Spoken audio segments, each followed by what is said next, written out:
Hello guys, welcome to career media once again. My name is Gulshan Shah.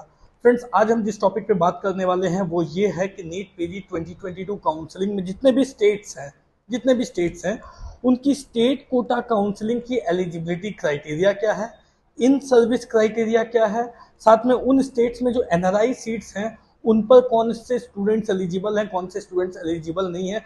तो इन सभी बातों की पर हम आज चर्चा करेंगे और ये ऑलमोस्ट सारी स्टेट्स इसमें कवर होंगी, क्योंकि डीम्ड के ऊपर हमने ऑलरेडी वीडियो बनाया हुआ है, तो ये बात हमें मालूम है कि डीम्ड के एनआरआई सीट्स के लिए कौन एलिजिबल है या उनकी क्या प्रोसेस है। उस पर एक सेपरेट वीडियो मैं आपको बना करके बताऊंगा, जिसमें मैं आपको ये बताऊंगा कि उसके प्रोसेस ऑफ काउंसलिंग क्या है, क्या प्रोसीजर रहती है। बट जितने भी स्टेट्स हैं इंडिया में, उन स्टेट्स की एलिजिबिलिटी क्राइटेरिया क्या है, कौन कौन से स्टेट में नॉन डोमिसाइल स्टूडेंट एलिजिबल हैं, कौन कौन से स्टूडेंट किस कंडीशंस में एलिजिबल हैं, उनमें इन सर्विस कैंडिडेट्स के लिए क्या क्या चीज़ें हैं, इन सभी बातों पे बात करेंगे। सबसे पहले स्टार्ट करते हैं आंध्र प्रदेश से। आंध्र प्रदेश में डोमिसाइल स्टूडेंट्स, आंध्र प्रदेश की जो गवर्नमेंट सीट्स है उन सीटों के लिए डोमिसाइल स्टूडेंट भी एलिजिबल हैं, और वैसे स्टूडेंट जिन्होंने अपने एमबीबीएस आंध्र प्रदेश से किया है वैसे स्टूडेंट भी एलिजिबल हैं। जनरली आप देखोगे कि बहुत सारे स्टेट्स हैं जहां का अगर आपकी नेटिविटी है तो वहां से आपकी एमबीबीएस होनी मैंडेटरी होती है, तभी आप वहां के गवर्नमेंट सीट्स के लिए एलिजिबल होते हो स्टेट कोटा काउंसलिंग के थ्रू। जैसे यूपी का अगर आपका डोमिसाइल है तो सिर्फ डोमिसाइल के बेसिस पे आप वहां की गवर्नमेंट सीट्स के लिए एलिजिबल नहीं हो सकते स्टेट कोटा काउंसलिंग के थ्रू। आपके पास आपकी एमबीबीएस भी यूपी से ही होनी चाहिए, तभी जाकर के आप एलिजिबल हो सकते हो। सो मोस्टली फर्स्ट प्रायोरिटी हमेशा एमबीबीएस स्टेट को दी जाती है कि आपने एमबीबीएस कहां से की है। उस स्टेट के लिए तो गवर्नमेंट कोटा सीट्स के लिए आप एलिजिबल हो ही। बाकी कौन कौन से स्टेट्स हैं जो डोमिसाइल स्टूडेंट्स को भी एलिजिबिलिटी देते हैं वो हम बात करने वाले हैं। तो वैसे में एक आंध्र प्रदेश है। आंध्र प्रदेश की अगर आपके पास नेटिविटी है बट आपने एमबीबीएस किसी और स्टेट से किया है, तब भी आप आंध्र प्रदेश की स्टेट कोटा काउंसलिंग के लिए एलिजिबल हो। दैट मीन्स वहां की गवर्नमेंट सीट्स के लिए एलिजिबल हो, राइट। वैसे स्टूडेंट्स जिनका डोमिसाइल आंध्र प्रदेश का नहीं है बट उन्होंने अगर एमबीबीएस आंध्र प्रदेश से की है, वो स्टूडेंट भी एलिजिबल हैं। अगर हम इन सर्विस कैंडिडेट की बात करें तो वहां पर आंध्र प्रदेश में 30% ऑफ द क्लिनिकल सीट्स जो हैं वो रिजर्व रहती है इन सर्विस कैंडिडेट्स के लिए। प्राइवेट सीट्स की बात करें तो प्राइवेट सीट्स के लिए ऑब्वियसली नॉन डोमिसाइल स्टूडेंट भी एलिजिबल हैं। जैसा हम बात करते हैं कि आंध्र प्रदेश स्टेट एक ओपन स्टेट है, वहां की काउंसलिंग ओपन काउंसलिंग होती है, तो नॉन डोमिसाइल स्टूडेंट भी वहां के प्राइवेट सीट के लिए एलिजिबल हैं। और एनआरआई कोटा की सीट की बात करें, जो आंध्र प्रदेश के प्राइवेट मेडिकल कॉलेजेस में जो एनआरआई कोटा सीट्स हैं, उन सीट्स के लिए नॉन डोमिसाइल स्टूडेंट्स भी एलिजिबल हैं। बट एक चीज आपको ध्यान में रखनी होगी कि एनआरआई कोटा सीट्स की फीस आंध्र प्रदेश में काफी ज्यादा है। अब आते हैं दूसरी स्टेट आसाम पे। आसाम की कंडीशन अलग है। आसाम से अगर आपने अपनी एमबीबीएस की है तभी आप वहां के गवर्नमेंट कॉलेज के लिए एलिजिबल होगे। अदरवाइज अगर आपका डोमिसाइल वहां का है और आपने एमबीबीएस आसाम से नहीं किया है, तब भी आप एलिजिबल नहीं होगे।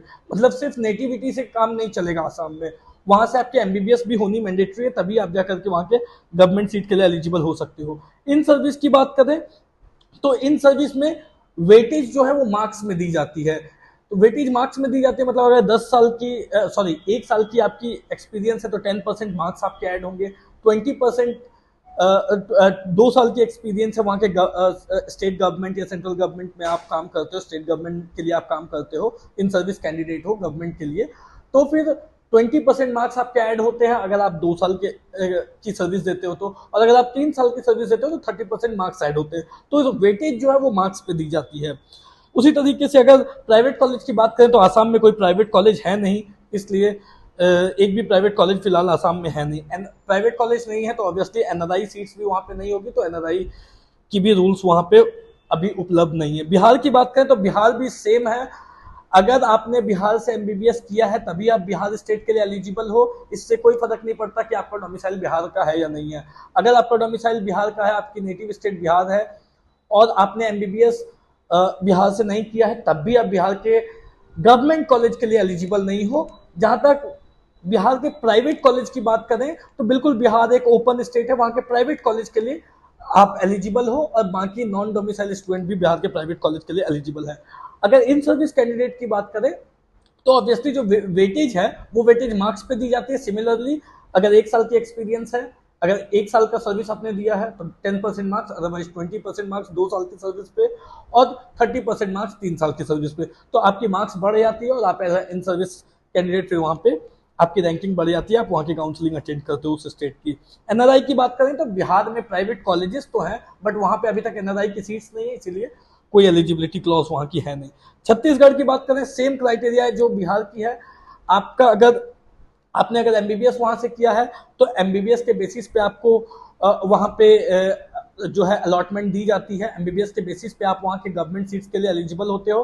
प्राइवेट सीट्स की बात करें तो प्राइवेट सीट्स में फर्स्ट प्रायोरिटी एमबीबीएस वालों को दी जाती है, जिन्होंने वहां से एमबीबीएस किया उनको फर्स्ट प्रायोरिटी दी जाती है।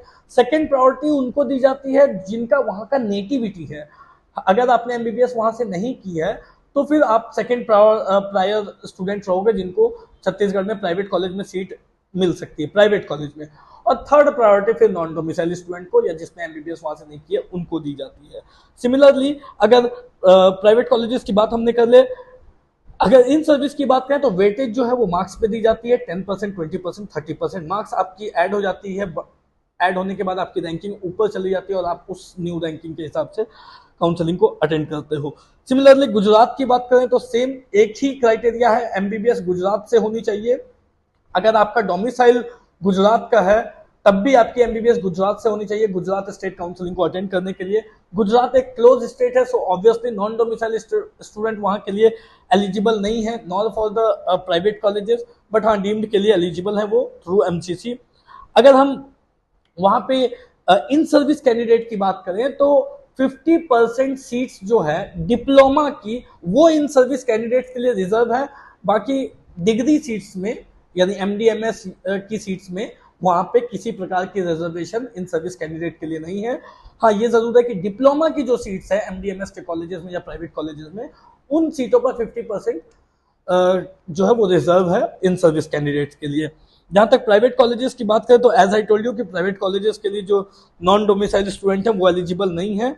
और प्राइवेट कॉलेजेस में जो एनआरआई सीट्स हैं, एनआरआई सीट्स की वहां की क्राइटेरिया कि आपकी फर्स्ट डिग्री जो है वो फर्स्ट डिग्री नेटिव कैंडिडेट होना चाहिए। फर्स्ट डिग्री नेटिव कैंडिडेट से मतलब है कि जो स्टूडेंट हैं या तो उनकी मम्मी या उनके पापा एनआरआई होने चाहिए, अदरवाइज कोई और रिलेशन नहीं चलेगा। सो या तो मॉम या तो डैड उनके अगर एनआरआई हैं तो ही वो स्पॉन्सर कर सकते हैं स्टूडेंट को पढ़ने के लिए, अदर रिलेशंस जो है वो एनआरआई के लिए स्पॉन्सर नहीं कर सकते। हरियाणा की बात करें तो हरियाणा में दोनों एलिजिबिलिटी है, नेटिविटी एलिजिबिलिटी भी है और एमबीबीएस एलिजिबिलिटी भी है। मतलब अगर आपकी नेटिव स्टेट हरियाणा है तो आप वहाँ के गवर्नमेंट सीट के लिए एलिजिबल हो, और अगर आपने एमबीबीएस किया है वहां से तो भी आप एलिजिबल हो। मतलब दोनों ही केस में आप हरियाणा के गवर्नमेंट सीट के लिए एलिजिबल हो।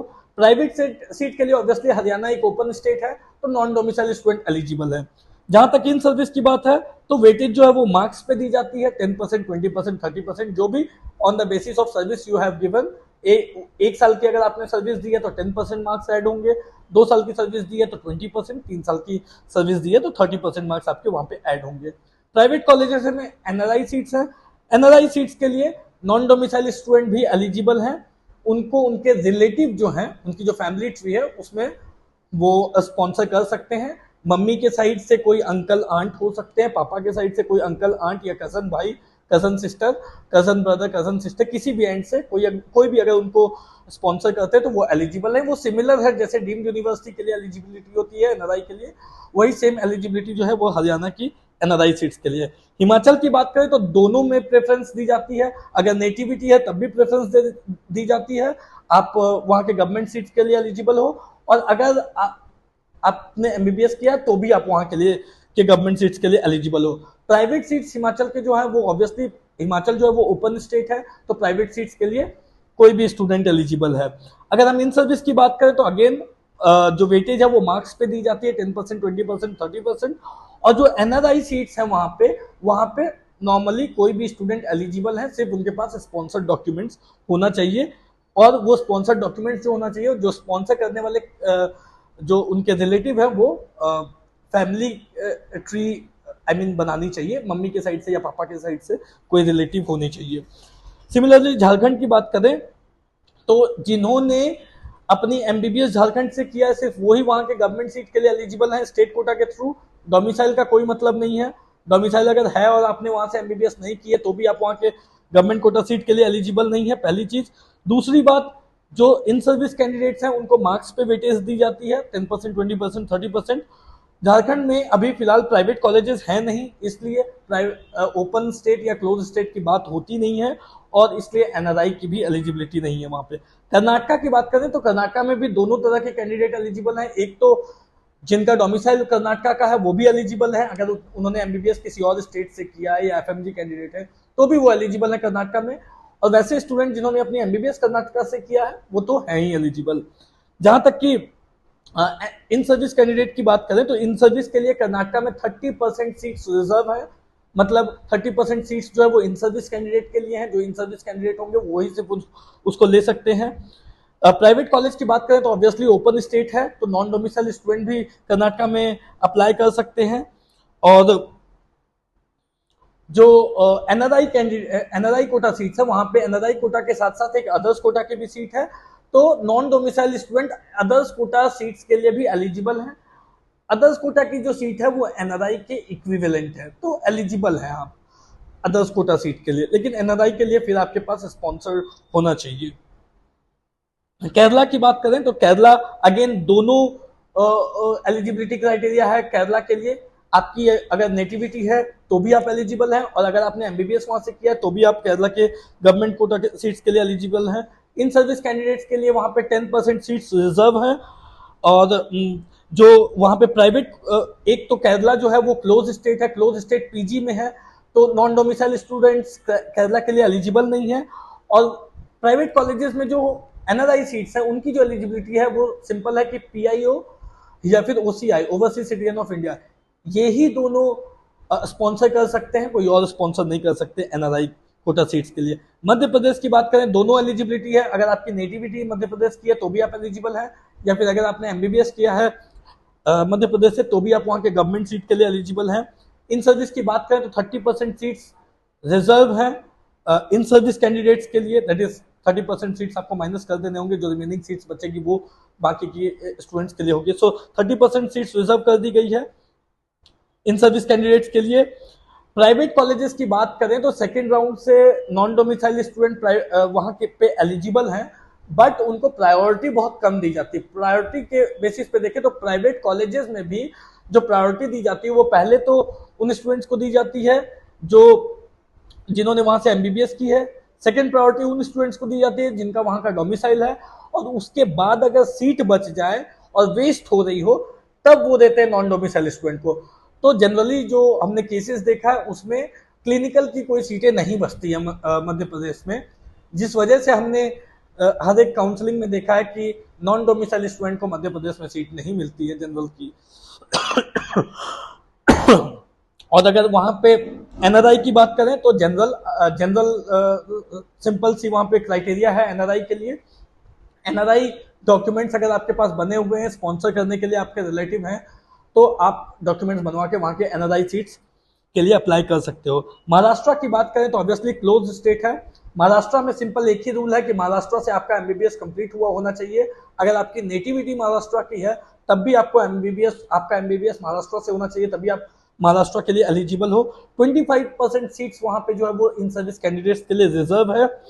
प्राइवेट कॉलेजेस के लिए महाराष्ट्र एक क्लोज स्टेट है, दैट मीन्स कि सिर्फ महाराष्ट्र के ही स्टूडेंट, महाराष्ट्र से जिन्होंने एमबीबीएस किया है सिर्फ वो ही स्टूडेंट प्राइवेट कॉलेजेस की सीट्स के लिए भी एलिजिबल है। नॉन डोमिसाइल स्टूडेंट्स एलिजिबल है नहीं।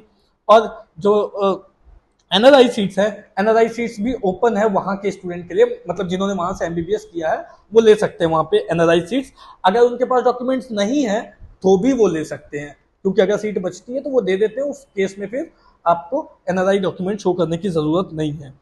उड़ीसा की बात करें तो एक ही क्राइटेरिया है, आपका एमबीबीएस उड़ीसा से होना चाहिए। अब उड़ीसा में दो डीम्ड यूनिवर्सिटी है, कलिंगा और एक सम्स।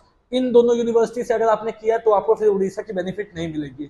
तो वहां के कॉलेज के अगर आप हैं या आपका डोमिसाइल वहां का है तो ही आप एलिजिबल हैं, या अगर आपने ऑल इंडिया कोटा के थ्रू उड़ीसा में सीट लिया और आपने अपनी एमबीबीएस वहां से की है तो ही आप एलिजिबल हैं। वहां पे 50% सीट्स जो है वो इन सर्विस कैंडिडेट्स के लिए रिजर्व है। प्राइवेट कॉलेजेस ऐसा कुछ वहां पे है नहीं प्राइवेट कॉलेजेस, और एनआरआई सीट्स भी नहीं है। पौंडीचेरी की बात करें तो दोनों स्टूडेंट्स एलिजिबल हैं, जिनकी नेटिविटी वहां की है वो भी एलिजिबल हैं। अगर उन्होंने एमबीबीएस वहां से नहीं किया है स्टिल वो एलिजिबल है, और वैसे स्टूडेंट्स जिन्होंने वहां से एमबीबीएस किया है वो स्टूडेंट भी वहां के गवर्नमेंट सीट्स के लिए एलिजिबल है। इन सर्विस कैंडिडेट की बात करें तो कोई इन सर्विस के लिए कोई सीट या फिर कोई मार्क्स वाइज वेटेज वहां पे नहीं दी जाती, मतलब इन सर्विस के लिए कोई प्रावधान पौंडीचेरी में नहीं है। प्राइवेट कॉलेजेस के लिए जो पौंडीचेरी है वो ओपन स्टेट है, that means non domicile student भी अप्लाई करके सीट ले सकते हैं, और एनआरआई सीट्स वहां पे है नहीं, इसलिए कोई क्लॉज है नहीं वहां पे। पंजाब की बात करें तो पंजाब में जो क्राइटेरिया वो only who done MBBS from BFUHS। आप समझिए इस बात को कि वहां पे दो तरीके की यूनिवर्सिटी चलती है, आदेश अलग यूनिवर्सिटी में आती है और BFUHS एक अलग यूनिवर्सिटी है। तो अगर आपने अपने एमबीबीएस BFUHS यूनिवर्सिटी से किया है तो ही आप एलिजिबल हैं, अदरवाइज आप एलिजिबल नहीं हैं। दैट मीन्स कि BFU अगर आपने एमबीबीएस अपनी जो है वो BFUHS से की है, कुल मिला के बात यह है कि अगर आपने अपनी एमबीबीएस आदेश से या फिर जो सिख माइनॉरिटी कॉलेज है वहां के उससे किया तो आप एलिजिबल नहीं है। अदरवाइज अगर आपने वो उन कॉलेजेस से किया जो BFUHS के अंदर आती है तो ही आप वहां के गवर्नमेंट सीट्स के लिए एलिजिबल हैं, अदरवाइज गवर्नमेंट एंड प्राइवेट के लिए एलिजिबल है, अदरवाइज आप एलिजिबल नहीं है। इन सर्विस की जो वेटेज है वो मार्क्स के बेसिस पर दी जाती है, 10%, 20%, 30%। प्राइवेट सीट्स के लिए पंजाब ओपन स्टेट है नॉन डोमिसाइल के लिए, बट नॉन डोमिसाइल सिर्फ वहां पे एक ही कॉलेज के लिए अप्लाई कर सकते हैं जिनको सीट मिल सकती है, वो है आदेश। उसके अलावा जो डीएमसी वगैरह है उनमें जनरली सीट बाहर वालों को नहीं मिलती है। एनआरआई की बात करें तो only first degree native candidate होना चाहिए, मतलब मम्मी या पापा जो हैं वो होने चाहिए एनआरआई, तभी जाकर के, या उनके तरफ से स्पॉन्सर होना चाहिए तभी वो एनआरआई सीट्स पे अप्लाई कर सकते हैं, अदरवाइज नहीं कर सकते हैं। राजस्थान की बात करें तो जिन्होंने वहां से राजस्थान से अपने एमबीबीएस की है सिर्फ वही स्टूडेंट एलिजिबल है राजस्थान की गवर्नमेंट कोटा सीट्स के लिए, जिनकी नेटिविटी वहां की है वो एलिजिबल नहीं है। सो ओनली एमबीबीएस को वहां पे प्रायोरिटी दी जाती है, इनको नहीं दी जाती, नेटिविटी को नहीं दी जाती है। इन सर्विस के लिए वेटेज मार्क्स पे दी जाती है, मतलब 10%, 20% या 30% जो भी अकॉर्डिंग टू योर सर्विस आपके मार्क्स में मार्क्स ऐड कर दिए जाएंगे, फिर न्यू रैंकिंग बनेगी और फिर आप वहां पे एलिजिबल रहोगे। राजस्थान एक ओपन स्टेट है, दैट मीन्स कि प्राइवेट कॉलेजेस की सीट्स के लिए आप नॉन डोमिसाइल स्टूडेंट भी एलिजिबल हैं, और वहां पे कोई एनआरआई सीट्स है नहीं। एक्चुअली वहां पे जो फीस है वो खुद ही इतनी कॉस्टली है कि वहां पे एनआरआई सीट्स रखने का मतलब नहीं है। 65-70-75 लाख की फीस है, तो वहां पे एनआरआई सीट्स इसलिए वहां पे नहीं रखी गई है। तमिलनाडु की बात करें तो दोनों वेटेज दी जाती है, अगर आपकी नेटिविटी तमिलनाडु की है तो भी आप तमिलनाडु स्टेट काउंसिलिंग को के लिए एलिजिबल हो, या अगर आपने एमबीबीएस किया है तो भी आप तमिलनाडु स्टेट काउंसिलिंग के लिए एलिजिबल हो। 40% सीट्स वहां पे रिजर्व है इन सर्विस के लिए।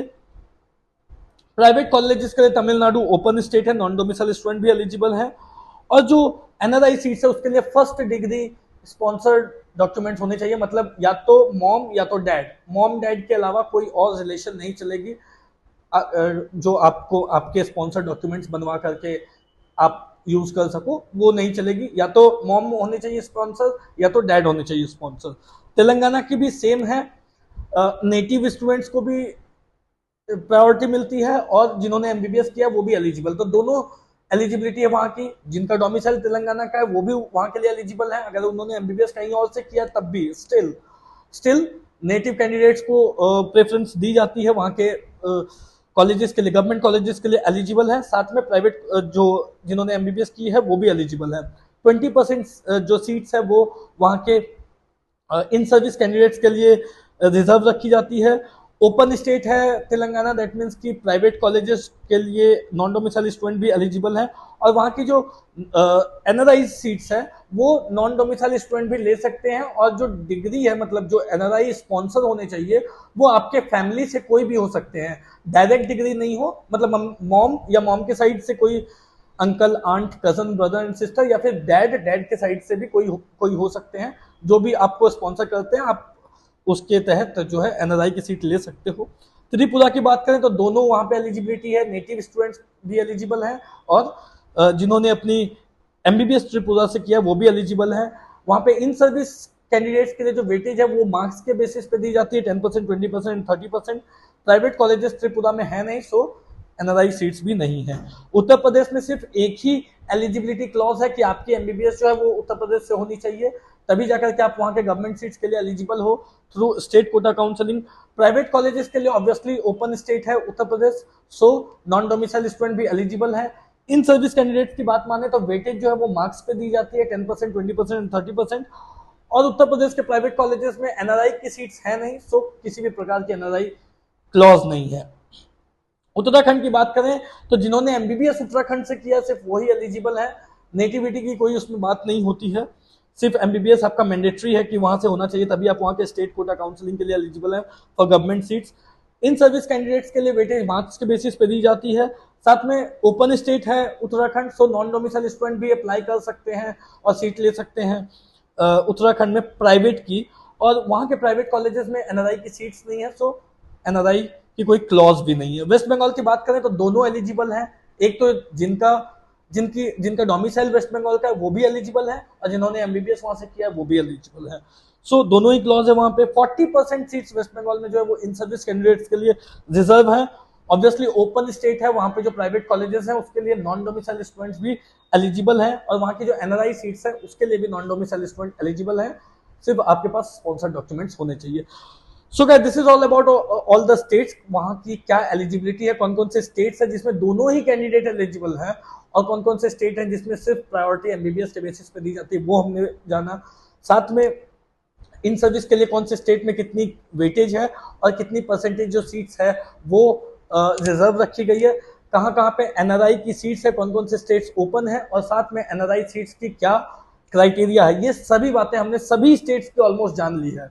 कहीं पे भी कोई डाउट होती है, कोई क्वेश्चन आता है मन में, तो definitely you have to call us on the number given on the screen. At the same time आप हमारे टेलीग्राम ग्रुप को भी ज्वाइन कर सकते हो, जिसकी लिंक डिस्क्रिप्शन बॉक्स में दी गई है। Definitely I will answer you guys in Telegram group. और अगर आपको कुछ जानना हो, जैसे कि अब काउंसलिंग कुछ दिन में स्टार्ट होने वाली है, सो वेयर यू स्टैंड, आप स्टैंड कहाँ करते हो, आपकी रैंकिंग पे आपको कहाँ कहाँ कौन कौन सी सीटें मिल सकती है, आपके लिए रैंक के लिए क्या पॉसिबिलिटीज है, उनमें कौन कौन से कॉलेजेस मिल सकते हैं, उनकी फीस कितनी होगी, उनकी बॉन्ड कितनी होगी, उनमें स्टाइपेंड कितनी मिलती है, उनकी कॉलेज की डिटेल्स, किस तरह की कॉलेजेस हैं, ये सारी डिटेल्स आपको हमारे वेबसाइट पे मिल जाएगी, विच इज www.careermedia.ai। इस वेबसाइट पे आप जाते हो तो मुझे लगता है कि एक कंप्लीट जो काउंसलिंग की स्ट्रक्चर है, जो प्रोसेस है, वो कंप्लीट इंफॉर्मेशन आपको मिल जाएगी, अभी से लेकर के जब तक आपकी एडमिशन नहीं हो जाती। अभी से लेकर के जब तक आपकी एडमिशन नहीं हो जाती से मतलब है कि अभी आपको जानना होगा कि आपके रैंक पे क्या क्या पॉसिबिलिटीज है, वो भी आपको मिल जाएगी। फिर नोटिफिकेशंस के लिए आपको जानना होगा कि कौन से स्टेट की कब नोटिफिकेशन आ रही है, वो दूसरी चीज आपको हमारे वेबसाइट पे मिल जाएगी। तीसरी चीज है कि कहाँ कौन से कॉलेज की क्या फीस स्ट्रक्चर है, वो सारी चीजें मिल जाएगी। फोर्थ पॉइंट है कि जब काउंसलिंग स्टार्ट होगी तो डेफिनेटली आपको चॉइस फिलिंग करनी होगी, आपको चॉइस फिलिंग मिल जाएगी। किस स्टेट में प्राइवेट कॉलेजेस या गवर्नमेंट कॉलेजेस में कितनी बॉन्ड है, उसमें स्टाइपेंड कितनी मिलती है, ये सारी डिटेल्स आपको वहां पे मिल जाएगी। किस तरीके से चॉइस फिलिंग करनी है, वो सारी डिटेल्स, कॉलेज डिटेल्स आपको www.careermedia.ai पे मिल जाएगी। आप चाहें तो जाकर के रजिस्ट्रेशन कर सकते हैं। That's all for today, thank you so much and have a nice day.